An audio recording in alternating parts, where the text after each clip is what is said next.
It's pretty obvious by now that the left hates religion and has been on a coordinated attack against God and religious organizations for decades.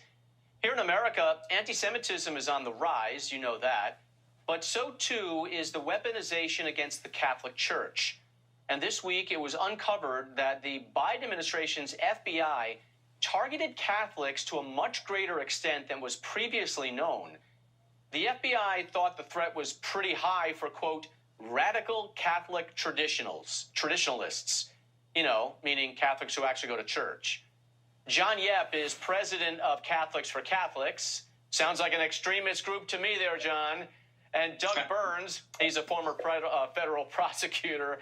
So, the Senate Judiciary Committee Chairman, Chuck Grassley, he released the FBI records that he got from a whistleblower that had the FBI linking Catholicism to, get this, violent extremism on par with Islamic terrorists.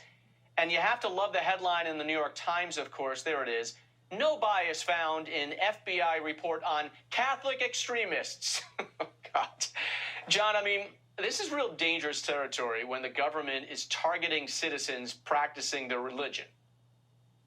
It's extremely dangerous. You're coming at it from a couple angles here. First, this is in the context, mind you, of the fact that since May of 2020, there have been 505 Catholic churches across the United States which have had acts of arson or violence or breaking of the statutes, and only 30% of that under Biden's FBI of those people that did that were prosecuted. So Catholics are looking at their churches being destroyed around them, literally, and then we find this report that the surveillance by our own FBI was much more extensive on one hand, and secondly, it went all the way up to the top. Now, were we surprised when we found this news out last week? Not necessarily. Do we really believe Christopher Wray when he lied before Congress? No, but the truth always comes out, and it did this week, and that's a good thing. Yeah, so I want to go further with that, Doug, here. You had Christopher Wray testify in July of 2023. He totally downplayed this, basically said it was just, a couple of agents in the Richmond office, blah, blah, blah. It came out that over 1,000 FBI employees were given this memo, or at least saw it.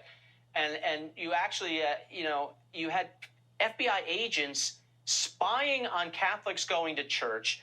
They brought in bishops and priests. What repercussions should Wray and others face for this? Well, the report absolutely makes it crystal clear that people were not truthful about what was going on, and that there was all kinds of surveillance way far in excess of what they were doing. Everything obviously is characterizations. So to see characterizations about, it's terrorism, it's just breathtaking. Now, to your question, I'm not avoiding it, obviously, Rob. Bring people in, get them under oath, and really, really grill them hard about the contradiction between the report and what they had said earlier. I'm sure you guys saw this. This is also frightening. The state of Washington passed a law which was signed by their supposed Catholic governor. It specifically targeted priests who must now, by law, report any suspected case of child abuse or neglect if they hear it in the seal of confession. Now, if they don't, they can be thrown in jail and fined a lot. If they do, they'll be excommunicated. But the law, here's the thing, though. The Catholic Church already does that. The law, not in the confessional, but in the workplace, the law exempts all other professions, like psychologists. So, John, this is aimed squarely and directly only at the church. It is, and what's ironic too, Rob, is that the Catholic governor supposedly referenced his Catholic faith for the reason that he was motivated to do this action. And just really proud of the Washington Bishops' Conference, who came out and said, we will not comply with this. That is a sacred seal that's existed for 2,000 years of our church, and that confession is sacred space, and we're not going to comply. Yeah, and to be clear, they already comply. They already do this, the church. In the office buildings, if they heard, they would make sure that it's reported. We're talking specifically about the confessional here. And as was just said, the Catholic bishops in Washington, Doug, they quickly filed a lawsuit in federal court. I would think this would be a slam dunk, but